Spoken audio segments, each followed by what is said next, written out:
आप सब लोग उम्मीद है शानदार जिंदाबाद जबरदस्त होंगे।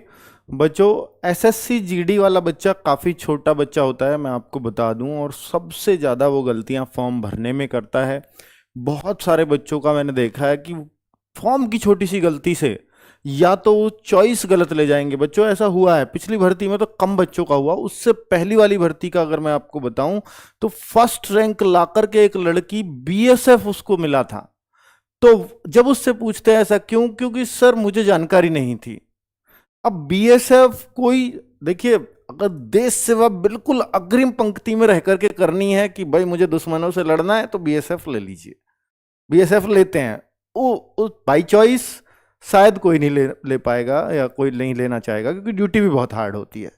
पर बच्चे, फिर बीएसएफ क्यों लिया उसने पहले? क्योंकि वो इंटरनेट वाले पे डिपेंडेंट रही, और इंटरनेट वाला पता है क्या करता है, आधे % से भी बच्चे कम पास होते हैं। ये पता है आपको भाई, 50 लाख भर्ती हैं, 50,000 वैकेंसी होंगी, 50 लाख फार्म है, 50,000 वैकेंसी होंगी तो 1% रिजल्ट होता है। तो उसके पास अगर 100 बच्चे फॉर्म भरवाने आए तो एक बच्चे का सिलेक्शन होगा। तो वही वो 100 के में कुछ भी डाल दे, बाकी 99 के में, तो उसको कोई आके थोड़ी कहेगा, क्योंकि फाइनल तो किसी को मिला नहीं। तो वो कहता है भैया डाल दो कुछ भी। तो एक बच्चा जो सिलेक्ट होगा तो वो कह देता है किसी का होना तो है ही नहीं, मैं कुछ भी डाल दूं चॉइस में, क्या ही फर्क पड़ता है। तो भाई ऐसे किसी की लाइफ भी बर्बाद हो जाती है, ये बात उनको नहीं पता। हालांकि उस लड़की ने बीएसएफ ज्वाइन की, दोबारा भी उसने एग्जाम दिया होगा, मुझे नहीं पता कि दोबारा एसएससी जीडी में उसके कितने मार्क्स आए या वो कहीं और गई नहीं गई, पर ऐसा होता है, स्पेशली लड़कियों के केस में होता है। एक तो वो गलती, दूसरा फोटो ब्लर चला जाता है, फोटो रिजेक्शन, फॉर्म रिजेक्शन बहुत ज्यादा होते हैं। एक तो इसमें एज क्राइटेरिया बहुत कम है, ऊपर से आपका फॉर्म रिजेक्ट हो जाओ तो भाई इतना बुरा लगता है ना। एक बार पेपर दे करके, एग्जाम दे करके मैं रह जाऊं, मुझे दुख नहीं होगा, लेकिन मुझे एग्जाम में बैठने का ही मौका ना मिले, इससे बड़ा दुख नहीं हो सकता मेरे लिए कुछ भी। तो उन सब बातों को ध्यान में रख के, और एक और तीसरी गलती सबसे ज्यादा करते हैं कि बच्चा अपने स्टेट का भी भर रहा है और भर के वो फिर भी जनरल में काउंट हो जाता है। एससी का बच्चा, ओबीसी का बच्चा जनरल में काउंट कर लिए गए। ऐसा क्यों हुआ, इसका भी जवाब दूंगा। ये तीनों गलतियां सिर्फ फॉर्म गलत भरने की वजह से होती हैं। तो इन तीनों गलतियों से कैसे बचना है, उन सब बातों के बारे में बताऊंगा। और बच्चे, बहुत बच्चे फ्रेशर होंगे इस बार, जिन्होंने अभी 10th 12th किया होगा, पहली बार एग्जाम में बैठ रहे होंगे, 18 साल उम्र अभी आई है। बहुत सारे बच्चों को तो ये भी नहीं पता था कि मैं इसमें 18 का हो जाऊंगा, पर 1/1/2025 को जैसे ही एज मांगी तो आज की डेट में जो 17 साल 8 महीने का भी बच्चा है वो भी इस फॉर्म को भर सकता है। लेकिन उसके विपरीत उन बच्चों के साथ गलत भी हुआ, कुछ बच्चे ओवर एज भी हो गए 4 महीने पहले, तो ऐसा भी हुआ है। तो भाई कहीं उन बच्चों के लिए तो फायदा है जो अंडर एज रहने वाले थे, लेकिन उन बच्चों के लिए बहुत बड़ा नुकसान है जो ओवर एज हो गए हैं। तो अगर मैं बोलूं कि फॉर्म का, तो भैया फॉर्म कल ही शुरू हुए हैं, वो भी शाम से। तो बहुत जल्दी, मेरे ख्याल से अभी किसी ने फॉर्म नहीं भरा होगा। मैं 2:30 बजे, 2:45 बजे ये वीडियो बना रहा हूं 6 सितंबर को। अगर इससे भी जल्दी किसी ने भर दिया है तो फिर आप बहुत आगे की चीज हो, है ना। तो 5 सितंबर से 14 अक्टूबर के बीच में फॉर्म आप भर सकते हो, और आपका जो है फीस जो 15 अक्टूबर तक भी जमा कर सकते हो, इससे कोई ज़्यादा फर्क नहीं है। और बच्चा 5/11 से 7/11 के बीच, 5, 6, 7, 3 दिन नवंबर में आपके फॉर्म में भगवान ना करे कोई गलती हो जाए, वो गलती सुधार भी सकते हो, वैसे होनी नहीं चाहिए, ठीक है। अगर आप ये वीडियो देख करके भरोगे तो फॉर्म में गलती नहीं, आप उल्टा इंटरनेट वाले को सिखा के आओगे भाई किसी की जिंदगी बर्बाद मत कर देना। और भाई एक कॉलम इंटरनेट वाले को मेरा इस दिखा देना अब आप इस वीडियो का, और अगर वो भर रहा हो तो इस वीडियो से मिला लेना। एक कॉलम इसलिए भरवा रहा हूं आपका। तो भाई वैकेंसी सबको मालूम है, पहली बार एसएससी जीडी में 2019 के बाद इतनी सारी वैकेंसीज आई हैं, 39,481, बहुत अच्छी बात है। अब एसएससी की ऑफिशियल वेबसाइट है ssc.gov.in पर जाकर के इस तरह का इंटरफेस होता है, यहीं पे वो आपका फॉर्म भरेगा। अगर आपने पहले फॉर्म भरा है नहीं भरा है, तो यहीं पे आपको क्लिक करना पड़ेगा login and register. Login register करते ही आप अपनी ईमेल आईडी वगैरह यहां डाल देते हो। अगर आप पहली बार फॉर्म भर रहे हो तो आपको रजिस्टर करना होगा, और अगर आप लॉगिन करते हो, लॉगिन टू योर अकाउंट, तो आपने पहले इसका मतलब फॉर्म भर रखा है। तो रजिस्ट्रेशन नंबर वगैरह पहला वाला ही डाल के और पासवर्ड डालकर यहां पर आपका लॉगिन हो जाएगा और आपका ही पेज खुल जाएगा। एसएससी ने आपका ही अकाउंट बनाया हुआ है। लेकिन अगर आप रजिस्टर करते हो तो आप पहली बार कर रहे हो, तो इससे पहले आपको ओटीआर करना होगा। अगर आप न्यू यूजर हो तो ओटीआर क्या होता है? वन टाइम रजिस्ट्रेशन, कि एसएससी को बता दो कि मैं पहली बार आ गया हूं अब तेरे पोर्टल पर, तो वो बताया जाता है ओटीआर से। तो बेसिक जानकारी इससे मिलती है। अब ये ओटीआर कैसे करें सर? तो आप एक वीडियो देखो, आप ये डाल के कि ओटीआर कैसे करें एसएससी में। जैसे ही आप डालोगे तो भैया ओटीआर कैसे करें, ये शिवम सर का फोटो के साथ बढ़िया से, और 21 मिनट की वीडियो है। ये बिल्कुल एक एक कॉलम समझाया हुआ है। तो आप वहां से जो पहली बार रजिस्ट्रेशन करेंगे उनको ये ओटीआर देखने की जरूरत है। और जो जब ओटीआर कर लो या पुराने लोग हो, तो फिर आपका ये लॉगिन करने से, ओटीआर भी करोगे तब भी लॉगिन ही करना पड़ेगा, फिर इस पेज पर आओगे। फिर यहां आपको दिख रहा होगा एक ही फॉर्म चल रहा है अभी एसएससी के अंदर, एसएससी जीडी, बाकी सबकी लास्ट डेट हो चुकी है, और यहां अप्लाई का ऑप्शन आ जाएगा। अप्लाई का ऑप्शन आते ही ये इस तरह से खुलेगा। फिर आप फिल फॉर्म पे जाएंगे।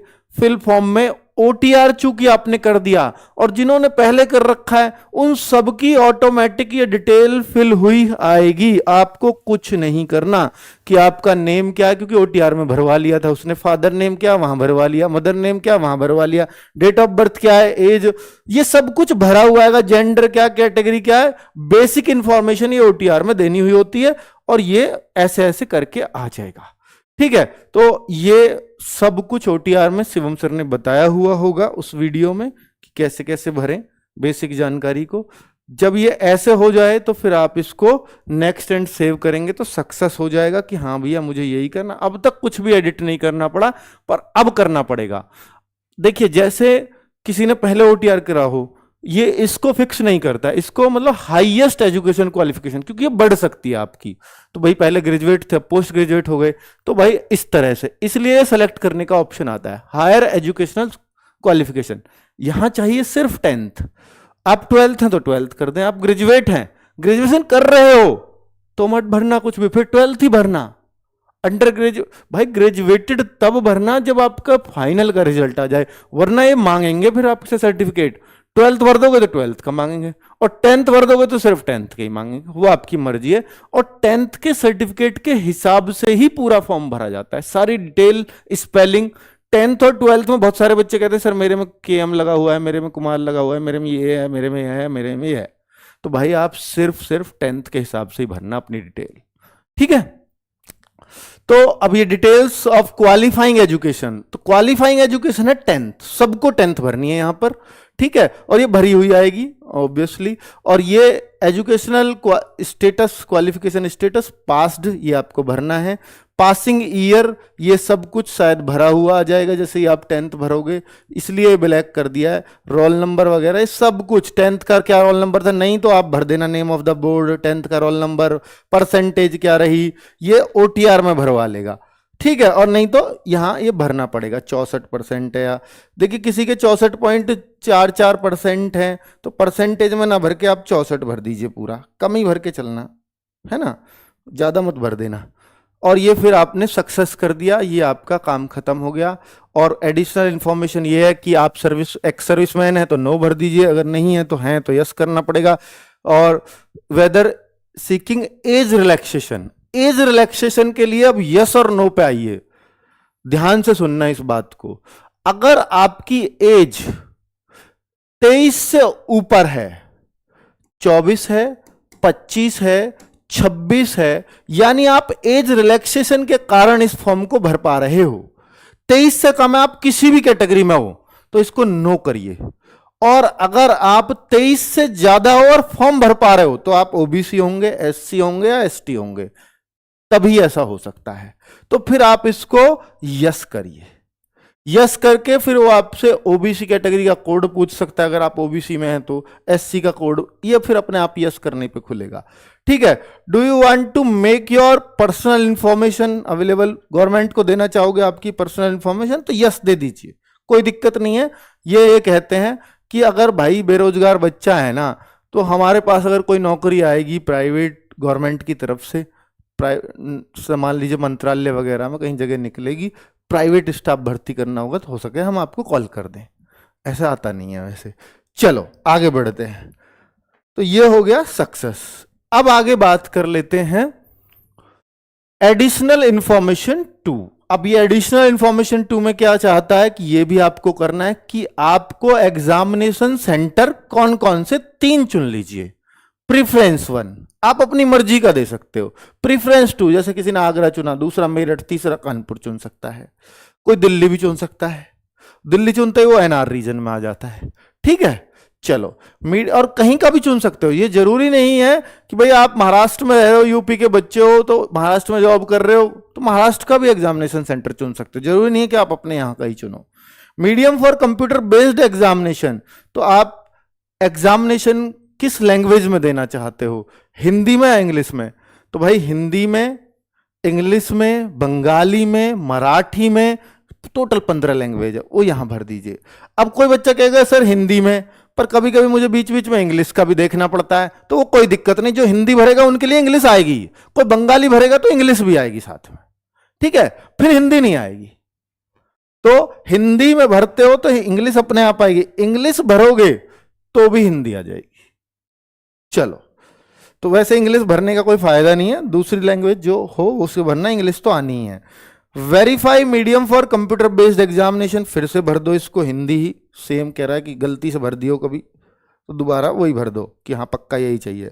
आर यू नेशनल कैडेट को, तो भैया कैंडिडेट हो आप तो, या एनसीसी के कैंडिडेट्स हो आप तो आप कहोगे यस, तो फिर आपको सर्टिफिकेट पूछेगा, बी है आपके पास, ए है या सी है, और यही नंबर आपके एग्जाम उसमें जोड़ दिए जाएंगे एग्जाम में। ए सर्टिफिकेट के जुड़ेंगे आपके कितने नंबर कि भाई ये 2% नंबर, 2% 3.2 यानी 160 का 2%, 3.2 इसके मिलेंगे 4.8 3% 160 का बी सर्टिफिकेट के, और इसके 5% सी सर्टिफिकेट पे 160 का 5% 8 नंबर। तो ये मार्क्स आपके रिटर्न में जोड़ दिए जाते हैं अगर है, अगर नहीं है तो ये डिटेल पूछेगा ही नहीं आपसे। चलो आगे बढ़े। नेक्स्ट है कि आपने कभी किसी गेम या स्पोर्ट पे डिस्ट्रिक्ट लेवल, स्टेट लेवल पे पार्टिसिपेट किया है? किया है तो यस करो, नहीं तो नो। यस करोगे तो हो सकता है सर्टिफिकेट वगैरह मांगे, क्या उसका कोई फायदा नहीं है। ठीक है, आगे बढ़ो। स्टेट यूटी ऑफ डोमिसाइल, हाँ आगे जाके आपसे वो खेल खिलवाए जब डिपार्टमेंट में भर्ती हो जाए, इस सर्टिफिकेट के आधार पर हो सकता है, तो वो एक अलग बात है, पर यहां कुछ फायदा होने वाला नहीं है। अगर हम देखें भाई, आपका ये ध्यान से भरने वाली चीज है, मैंने देखो टोटल राइट लगाया हुआ है, पहले कॉलम नंबर क्या दिख रहा है, ये 28वां कॉलम है शायद, तो 28वें कॉलम पे मैं आ रहा हूं। State UT of domicile, Uttar Pradesh, अगर आप उत्तर प्रदेश से हैं, आपका जो डोमिसाइल सर्टिफिकेट है वो किस स्टेट का है, तो वो उत्तर प्रदेश। कई सारे बच्चे ये लिख देते, वेरीफाई भी कर दीजिए उत्तर प्रदेश है। अब उत्तर प्रदेश में भी ये देख लेना कि भाई किस डिस्ट्रिक्ट से हो, डिस्ट्रिक्ट बहुत ध्यान से भरना, क्योंकि अगर आपने डिस्ट्रिक्ट ऐसा भर दिया, गलती से ऐसा भर दिया जो बॉर्डर एरिया है और आप उसमें हो नहीं, आप जनरल डिस्ट्रिक्ट वाले से हो, क्योंकि डिस्ट्रिक्ट के हिसाब से तय होगा कि आप बॉर्डर एरिया से हैं, नक्सल एरिया से हैं या जनरल एरिया से हैं, तो इसलिए डिस्ट्रिक्ट से ही भरना बहुत जरूरी है। यह भी गलती हुई थी पिछली बार जब फिजिकल में बच्चा है, सर मेरा डिस्ट्रिक्ट गलत भर गया, कुछ नहीं हो सकता। फिर फॉर्म बहुत इंपॉर्टेंट चीज है बच्चों, ठीक है। तो यहां जो गलती कर गया समझो गया, तो अपना डिस्ट्रिक्ट सही भरना। एक दूसरा आगे देखिए, जो दूसरी गलती मैंने बताई थी कि एससी ओबीसी वाला बच्चा भी जनरल में काउंट हो जाता है, कैसे?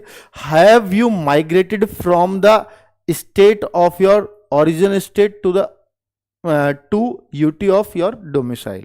इसका मतलब है कि क्या आप एक स्टेट से दूसरे स्टेट में कभी शिफ्ट हुए हो, माइग्रेट हुए हो? जैसे मान लीजिए मैं यूपी का हूं, अब मैं महाराष्ट्र में रह रहा हूं पिछले बहुत समय से, तो अगर आपने ये नो किया है तो ठीक है भैया, वो आपको उत्तर प्रदेश के हिसाब से काउंट किएगा। लेकिन अगर आपने यस कर दिया, चाहे आप कितने भी समय से रह रहे हो, आप गिने जाओगे जनरल में ही। आप जनरल कैटेगरी में ही काउंट हो गए। ये उन्होंने नोटिफिकेशन में लिख दिया साफ, ठीक है। और आपका ये क्या है, military Naxal area, military area, militant area से हो तो नो करिए, और आगे बॉर्डर डिस्ट्रिक्ट से हो तो नो करिए, अगर हो तो यस करिए। अब आप कहो सर मैं कैसे पता चलेगा मैं बॉर्डर डिस्ट्रिक्ट से हूं, नक्सल डिस्ट्रिक्ट से हूं या मैं नहीं हूं? तो भाई ये पूरा नोटिफिकेशन में दिया हुआ है कौन कौन बच्चे बॉर्डर डिस्ट्रिक्ट एरिया से हैं, कौन सा डिस्ट्रिक्ट बॉर्डर में या नक्सल में आएगा, तो वो प्लीज उससे देख करके भरना है आप, ठीक है। चलो, प्रीफ्रेंस पोस्ट, ये बहुत इंपॉर्टेंट है। जो दूसरी गलती थी मैं आपको बता रहा था कि एक बच्ची 1 रैंक ला करके बीएसएफ ले गई, और भाई बीएसएफ तो वो बहुत कम नंबर ला के भी ले जा सकती थी, पर उसकी जानकारी का अभाव। पूछा तो क्या हुआ, उसने बोला इंटरनेट वाले ने अपनी मर्जी से भर दिया। अब एसएससी वाले थोड़ी ना मानेंगे इंटरनेट ने, वो तो चाहते हैं कि बच्ची चाहती है कि ये बीएसएफ में ही जाऊं, तो इतने नंबर भी लाई है तो हम इसे कैसे रोक सकते हैं, जा भाई बीएसएफ में, ऐसे करते हैं वो, ठीक है। और वो कौन कौन से, देखो बहुत चालाक है वो, बीएसएफ सबसे ऊपर लिखेंगे ताकि इंटरनेट वाला सीधा भर दे, ABCDEFGH ऐसे ही भरता है वो। और सबसे ज्यादा इसके लिए आते हैं एसएसएफ के, और वो सबसे लास्ट में है, ठीक है। और वो भरेगा यहां से, तो एसएसएफ चाहिए ही नहीं उसको। तो ये थोड़ा बच्चे इस चीज पे ध्यान देने की जरूरत है। मैं आपको बता देता हूं कि भाई जैसा बच्चा चाहता है, नॉर्मल सोच के हिसाब से है। देखिए अगर आप मान लीजिए आप असम से हैं, आप अरुणाचल प्रदेश से हैं, तो आपको एसएसएफ बिल्कुल सूट नहीं करेगी, आपको एनसीबी बिल्कुल सूट नहीं करेगी, क्योंकि दिल्ली में नौकरी करना पड़ेगा। आपको सीआईएसएफ भी उतना सूट नहीं करेगी, आपको आईटीबीपी और असम राइफल बहुत सूट करेंगी। अगर आप असम, अरुणाचल में, नॉर्थन ईस्ट स्टेट से हैं और सिक्किम वगैरह से हैं, वेस्ट बंगाल से हैं, मुझे लगता है आपके लिए आईटीबीपी बेस्ट है, क्योंकि आपके एरिया के आसपास ही आपकी ड्यूटी रहेगी, आपके स्टेट के पास पास रहोगे, आप अपने स्टेट में रहोगे, तो भाई उस हिसाब से। बाकी मैंने यहाँ एनसीआर में, या मैं कहूँ हिंदी भाषी स्टेट के हिसाब से अगर मैं देखूं, तो एसएसएफ को ही यहाँ लोग चुनते हैं, और कट ऑफ बहुत हाई फाई जाती है। और इस बार तो 35 वैकेंसी दी हैं अभी तक, तो कहां जाएगी कुछ नहीं पता। एनसीबी में भी बहुत थोड़ी सी वैकेंसी आई है, शायद 20-22 वैकेंसीज हैं, तो ये तो खाने चाटने के लिए आई हैं बस, इससे ज्यादा है नहीं कुछ। वैकेंसी यहां से है अच्छी खासी। तो अगर सीआईएसएफ, इसको ध्यान से भरना, हाँ सीआईएसएफ चाहिए तो भाई एचजी तो भर दीजिए। देखिए अब वैकेंसी कम है, फिर भी हम फर्स्ट चॉइस भरें, भर दो, क्योंकि अगर नहीं मिली उसमें जगह तो आपकी दूसरी चॉइस पे आएंगे, क्योंकि इनकी कट ऑफ हाई गई। अगर इनकी लो गई तो सर फिर तो मिल ही जाएंगी, अगर फर्स्ट है तब भी मिल जाएगी, लो भी गई तो, और हाई गई और आपके हाई नंबर आ गए तो भी यही मिल जाएगी। अब मान लीजिए गलती से किसी ने ये ऊपर भर दिया एसएसबी सबसे ऊपर, कि जिसमें वैकेंसी ज्यादा है या सीआरपीएफ में ज्यादा है, इसे ऊपर भर दूं, तो भाई आपके नंबर बहुत ज्यादा आ गए, बहुत अच्छे आ गए। आप चाहते हो कि सर अब तो मेरा तो इस पे भी हो जाता, तो फिर कुछ नहीं हो सकता, मिलेगी यही आपको फर्स्ट चॉइस जो चाहते हो। वो कहते हैं इतना नंबर इसलिए लाया है ताकि इसे ले सकूं, अब उसकी कम गई तो भाई फिर कुछ नहीं हो सकता, ठीक है, इस बात को समझो। तो सीआईएसएफ तीसरे नंबर पे, जनरली जो बच्चों की सोच है, लड़कियों के हिसाब से सबसे बेस्ट ड्यूटीज मैंने आपको बताई हैं। एसएसबी डी भर सकते हो, सीआरपीएफ सी भर सकते हो, इनके लिए अलग अलग मैंने काम बता रखे हैं एक वीडियो में कि भाई किसका क्या काम होता है। तो ये सीआरपीएफ एक पुलिस फोर्स है, जैसे हर स्टेट की अपनी अपनी पुलिस फोर्स है, यूपी की अलग यूपी पुलिस, हरियाणा की हरियाणा पुलिस, ये केंद्र की पुलिस है सीआरपीएफ। और जो पुलिस का काम होता है, जहां जहां पुलिस की ड्यूटी लगती है और किसी स्टेट की पुलिस कम पड़ जाती है, जैसे इलेक्शन में उस स्टेट की पुलिस कम है, तो कौन सी पुलिस काम करेगी? ये पुलिस काम करेगी। हालांकि नक्सल एरिया में भी ड्यूटी रहती है सीआरपीएफ की, ठीक है। तो सी, असम राइफल, पहाड़ों पे बिल्कुल घूमने का शौक है। दूसरा, आपको अगर इंडियन आर्मी की वर्दी चाहिए, वो वाले लवर हो, तो फिर आपको ये भरनी चाहिए, आईटीबीपी ई, बीएसएफ ए। तो ये मैंने अपने हिसाब से इन तीनों को चॉइस कर लेना, इनमें से कुछ भी हो सकती है आपकी ऊपर। तो ये मैंने उसी हिसाब से, कि जैसे देखो यहां पे कोड था एसएसएफ का एच, तो HGBDCFEA, तो HGBDCFEA, क्योंकि अगर आप ए पहले भर दोगे तो कहेगा बीएसएफ पहले चाहिए। तो ये आपको दिख रहा हो तो मेरे ख्याल से क्लियरली समझ में आ जाएगा। पोस्ट प्रेफरेंस कर दी तो सेव एंड नेक्स्ट, ये भरते ही कंफर्म भी करता है भैया पक्का भर लो, यही रीसेट भी कर लो चाहे। ठीक है, अब फोटोग्राफ पे आते हैं। फोटोग्राफ से बहुत तीसरा रिजेक्शन होता है फोटो और सिग्नेचर का। इसको ध्यान से सुनना कि मेजर रीजन क्या है फोटो के रिजेक्शंस के। मेजर रीजन है कि फोटो विदाउट प्लेन बैकग्राउंड, अगर आपका प्लेन बैकग्राउंड नहीं है, पीछे देखो घर आ रहा है पूरा, एसी भी दिख रहा है थोड़ा सा, तो इस तरह का रहेगा ना तो रिजेक्ट होगा फोटो। तो अब देखो इसका प्लेन है, ये राइट माना है कि पीछे ना, आपके पीछे कोई व्हाइट दीवार है, ब्लू दीवार है, कोई दिक्कत नहीं है, पर दीवार बिल्कुल ऐसे हो कि पीछे प्लेन आ रहा है, छत दिख रही है, ऐसा नहीं होना चाहिए। ये सारे रिजेक्टेड फोटोज हैं। इसमें क्यों रिजेक्ट है? क्योंकि ये इसमें ब्राइटनेस कम है। ये क्यों रिजेक्ट है? क्योंकि देखो इसमें एक ही कान दिख रहा है, मतलब इस साइड को तक रहा है। कहते हैं कि दोनों कान दिखने चाहिए फोन में। अब एक बच्चे का आया, सर मेरे तो बाल हैं दोनों कान ही नहीं दिख रहे। अरे भाई वो कान इसलिए बोलते हैं ताकि आप सीधे तक हो, आपके बाल आ गए कान पे, कान नहीं देखना उनको आपका। ठीक है, चलो अब ये चश्मा लगा रहा है इसलिए ये फोटो रिजेक्ट है, और ये जो है एक हाथ से सेल्फी ले रहा है और पीछे बैकग्राउंड ऐसा आ रहा है तो इसलिए रिजेक्ट है। तो ये सब नहीं करना। फोटो नॉट सफिशिएंटली ब्राइट, अगर जैसे ब्राइट नहीं है तो रिजेक्ट हो जाएगा। Candidate taking photo without shirt, मतलब बिना शर्ट के भी फोटो ले सकते हो, अगर ले लिया तो रिजेक्ट हो जाएगा। बोल रहे फोटो इज ब्लर्ड, यानी तहजीब में रह के फोटो लेना है आपको। चलो ये सैंपल्स आपको उसने समझाया है बहुत अच्छे से। अब अगर देखें, वो लाइव फोटो ही आजकल लाइव लिया जाता है ऐसे करके थोड़ा, और वो वहीं पे वहीं ऐप उसको रिजेक्ट कर देगा, एक्सेप्ट कर लेगा। ठीक है, अब ये सिग्नेचर की बात करूं तो यहां सिग्नेचर भी आप स्कैन कर दें, और सिग्नेचर का एक रूल है कि भाई देखो ऐसा ना हो सिग्नेचर सिर्फ आपके इतनी सी जगह में स्कैन हो गए हो तो ये रिजेक्ट हो जाएगा।